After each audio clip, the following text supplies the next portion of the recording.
Really, Christy, we have to go to visit them. Yeah. Maybe we can help them.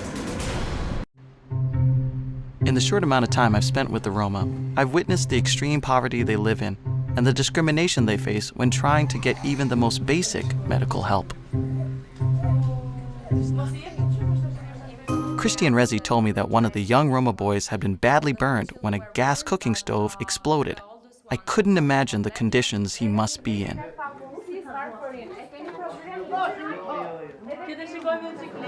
You know, we were walking up, and I knew we were going to go visit this boy who's been in this explosion.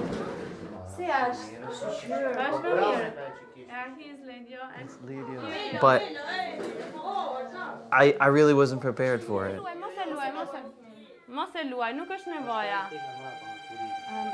He's saying us that he is also burning. You just kind of see his family there, and you see his dad.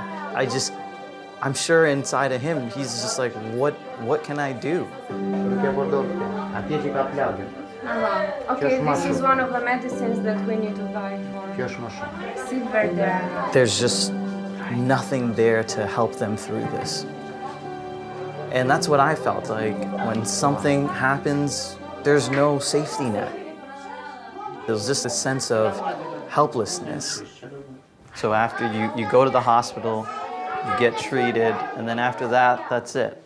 They're on their own to have to go through the healing process and medications and all of that. The doctor said to him, you can have your child back home, just buy some medication and pay attention to him. That's all, we can do anything else. And they would have to buy the medications themselves. Yeah. There's no emergency fund, rainy day fund that the family can tap into and take them to a specialist. Put the sodas in there. You look at his face and you know that he's in pain. Imagine the suffering that kid has to go through, where he doesn't have medicine, where he doesn't have help, where he doesn't have anything to really help him cope with the rest of his life. So I wish not, and I pray that God helps him, but I'd never be surprised if the worst would happen to this kid.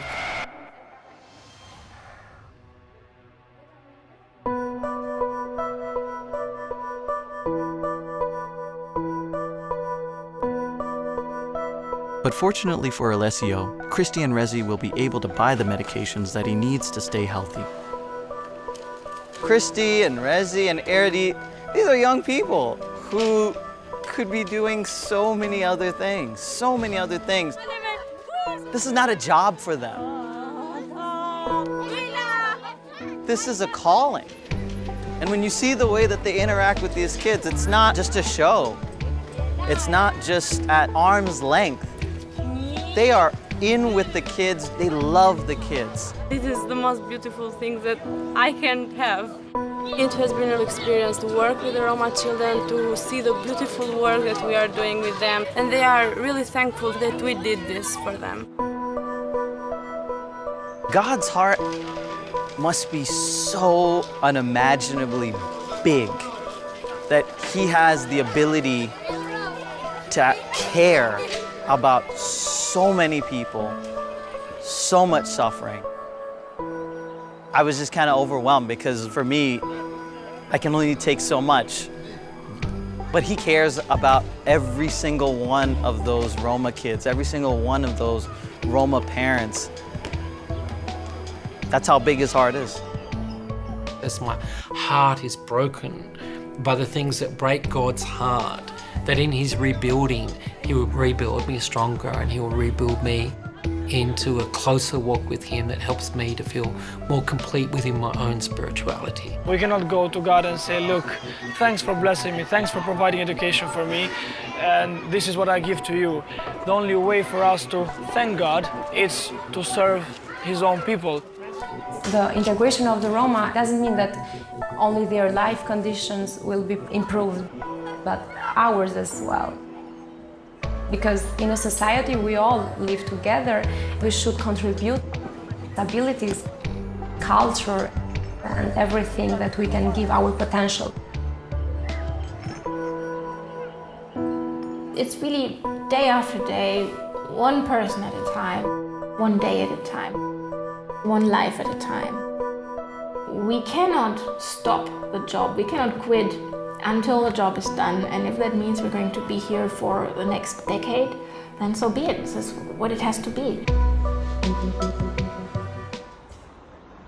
Yet again, France has made international news for their mistreatment of the Roma when the mayor of a small Parisian suburb refused to bury a 2-month-old baby who had died in a slum amid freezing temperatures the day after Christmas. The mayor originally said cemetery space is for those who pay their local taxes, but now claims he was misunderstood. The mayor has been very contradictory, and obviously there was an inhumane refusal to deny these grieving parents a funeral. There are more than 1,500 Roma in this province, and they are abused wherever they go, instead of being helped with long-term solutions. The baby was buried in a nearby town, and the parents said they will not press charges because that would almost certainly lead to violent state reprisals on their community. President François Hollande has already expelled more than half the 20,000 Roma living in France and demolished a record number of camps, leaving thousands homeless. Abusing Roma is a political winner. A stunning 93% of the French public believes the Roma cannot and will not integrate. But how can they when local authorities deny half of all Roma children entrance to school, when their slums are denied water and electricity and their sick denied medical care? This was actually the third baby this woman has lost, as they live in absolutely inhumane conditions. Our Prime Minister denounced this conservative mayor, yet at the same time he's not implementing any policies which are helping the Roma. While Roma oppression ramped up starting in 2010 by ex-President Nicolas Sarkozy, the fact is that many elderly French collaborated with the Nazis during World War II and interned 2/3 of the Roma population, some 30,000 people. Somewhere between 6,000 to 15,000 of the Roma were shipped off to Nazi death camps. Anti-Roma discrimination has become so ingrained in French culture that it may take something like a cultural revolution for it to stop. What could be more likely is that France succeeds in ethnically cleansing its small and embattled Roma community. Ramin Mazaheri, Press TV, Champlain, France. Znači težak je život ovdje. Težak život. Odakle ste vi? Ja sam iz Surdulice. Iz Surdulice? Kada ste došli ovdje? Pa ima 2-3 godine. I plus nije paljena kuća. Gde? Pa u Surdulici. Nema mjesec dana. A vam ova vlada nešto pomaže ili se nagoveštava da će biti nešto bolje? Bio sam u opštini, kaže taj predsjednik opštine, nisam zapalio vašu kuću, kaže ja, kaže, žalite se, kaže, na drugo mjesto. Naša opština Surdulica ne znači ništa. Šta radite ovdje? Čime se bavite? Pa bavimo se sa kartom, sa gvožđe. Jel preživljavate nekako? Ma teško. Koliko imate mjesečnih prihoda? Mesić? Da. Pa to što zaradiš 500-600 dinara, pojedeš i opet. Zaradiš i pojedeš. Na povrdo, ne, uđite li? Koja su vaše djece? Ma, moje djece su što ne, nisu ovdje. Kad bi mogo jedan taj izveštaj da se da Rasim, kako se Lajić, za to tu moju kuću u Surdulicu zapaljenu, znači da pomogne taj opštinski predsjednik. Žalio sam se više puta, sad kad sam bio tamo u sudu. Kaže, mora opština da te pomogne. Bio sam kod njega, kaže, nisam zapalio vašu kuću. Jeste vi sami ovdje, da vam je porodica? Ja, moja žena, otišla da prosi, da razli. Po Beogradu ili u... Ma po Beogradu ovdje. Ja ne znam, sad kad nas budu jurili odavde, ne znam gdje da ide. Evo, grob na kuću, ne znam gdje da živim. Dobar dan, kako živite ovdje? Nikako, a? A vam pomaže nešto ova vlada, grad i to? Ništa niko ne da. Ajme slikaj. Ajme slikaj. Je li tako? Odakle ste vi? Ajme slika. Ja sam iz Kosova. Iz Kosova? Ministar za rad i socijalnu politiku, je pomaže nešto? Ništa ne imamo, ni socijalno za decu. Dete mi ide u školu, ništa ne. Jesu prijavljeni svi? A ko ide u školu? Evo ova mala ide. Jel ništa ne uzimamo za njih? Dobro, gradonačelnik je nešto dao, tako? A recite mi, kakav vam je ekonomski status? Koliko para imate, jer možda izdržite? Šta imamo papira, evo? Evo, koliko skupljamo pa uzimamo. Papire idemo ceo dan, dinar uzemo ceo dan, mučimo se to koljiti na kišu. Možete nešto da zaradite? Slabo. Pa kako izdržavate onda? Od kante. Kante, robu, nađemo, pa izađemo ovdje pijac. Kupimo, malo bubljak, malo Da možeš nekako da preživiš. Ko su vaši djeca? Ovo je mali i ovaj. Ovo je dvoje su mi. A ovi su od indijanci. Ovi su troje od mog brata. A njih ostavila isto majka, beže i dođe, udaje se, tako dolazi.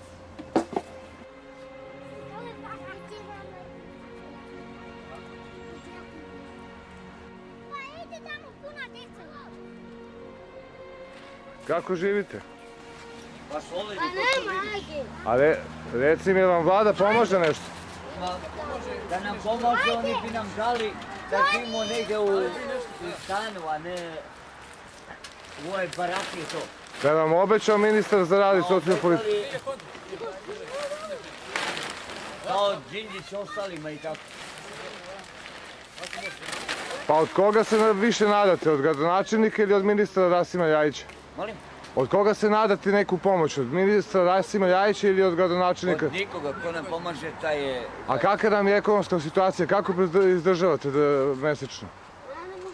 Koji su vam prihodi? Šta radite? Kante, leba, uz leba, to je od kante zavisimo. Ništa od drugoga. A ko je vaša porodica? Evo, svi ovdje. I ovaj mali ovdje, a? Svi. Jer uvek je bilo cigani najsiromašniji, zato što nemamo, a uzimaju pare na nas. Koliko vas živi unutra? 12. 12 porodica?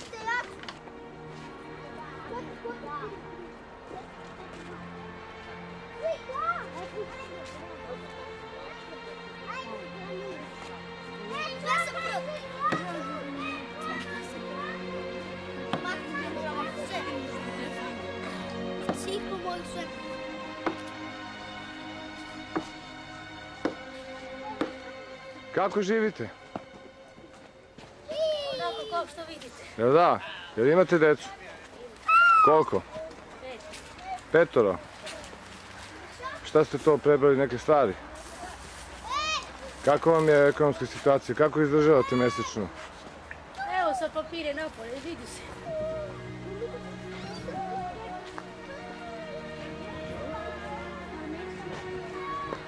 Jel vam pomaže neko Ništa, nemamo iz vlade? Sa koliko para raspoložite mesečno? Koliko para imate? Koliko para? Koliko zaradite mesečno? Pa nemamo osnovu.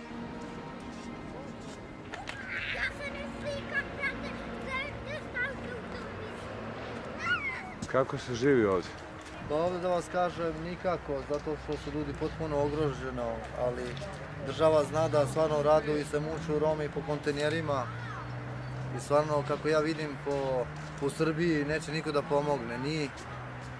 Dosta sam bio, kucao sam na svih vratama, ali džabe s njima.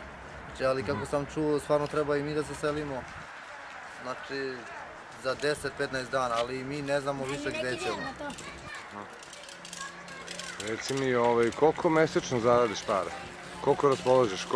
Mesečno, da te ne lažem, znači 2500, 3, dok skupljamo kartone. I ako ne moguš za vodu, znači nema od toga ništa.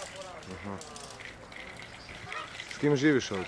Pa živim za ženom, za 6 dece, znači nigdje ne radim. Jel ima neko od dece pomoć? Neko socijalno? Pa neko ima, neko nema. Jel ide u školu? Ne ide niko u školu.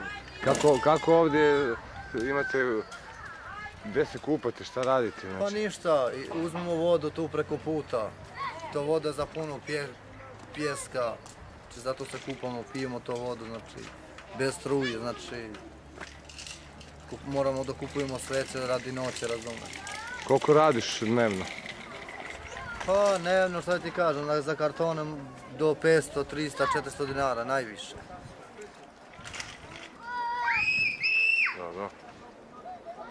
Reci mi, da li ti vlada nešto pomaže, pošto si socijalno ugrožen i nemaš nikakva primanja, da li dobijaš nešto? Ne, ništa.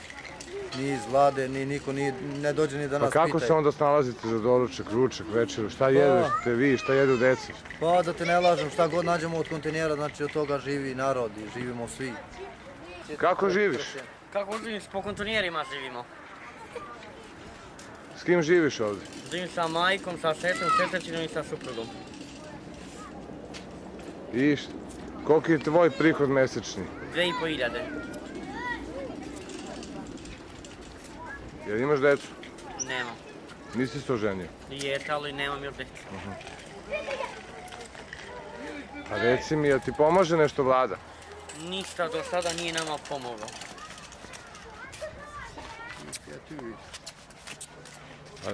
Reci mi, kako onda izdržavate, šta jedete, šta...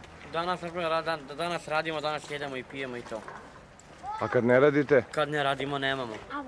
Pa šta se onda snalazite? Pa kako znamo i umemo, po kontejnerima. Odakle si? Iz sa Kosova. Ne dobije ništa. Kuće ništa, samo džabe klima. Kako tako? Ne dobije ništa. Ne pomogne ništa. Nemamo ništa. Zazima se. An hour's drive away on its outskirts is Suto Arizari, an appalling ghetto home to more than 100 Roma families.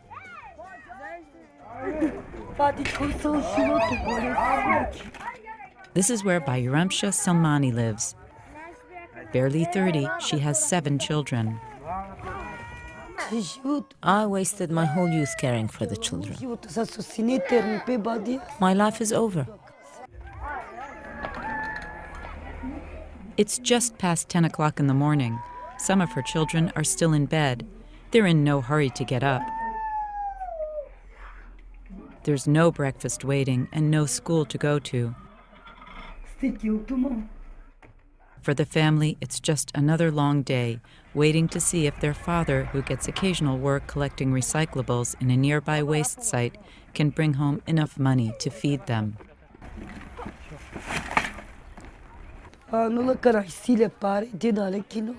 On days when he gets paid, he'll buy sausages, 4 loaves of bread, and some milk for the baby.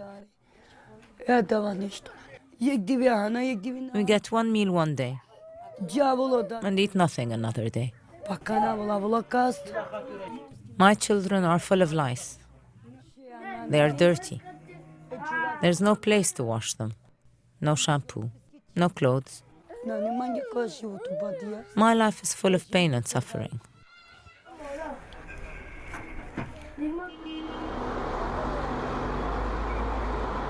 This is Rome, one of the most beautiful cities in the world. But there is a side to Rome that most visitors don't see. More than 10,000 Roma people are estimated to live in camps in and around Rome. Maria, Marius and their small children came to this squat in November last year after sleeping on the streets because they had been forced to move on from other camps in the city. Anche se uno è romeno, anche se uno è italiano, anche se uno diciamo Argentina, pure in altri paesi, tutto internazionale. Io sono un uomo, come sei pure tu, pure in altri, pure tutti quanti. Following the government's declaration of a nomad emergency in May 2008, the Nomad Plan was issued in Rome a year later. Thousands of Roma will be relocated or forcibly evicted into 13 camps on the outskirts of the city. Most have not been told that this will happen. Anche non lo so che c'è quello piano nomadino, non lo so che c'è. The Nomad Plan has and will affect thousands of families like Marius and Marias who already face a daily struggle. E qui è la stanza dove dormiamo. E qui dormire Ionuț, mio figlio che c'è la scuola, io con quell'altri 2 con marito dormiamo lì. E questa volevo aggiustare mano adesso perché non ce l'abbiamo soldi per mio figlio. Qua fare a pane, sì, perché non ce l'abbiamo fornelli quelle che si mettere, facciamo così.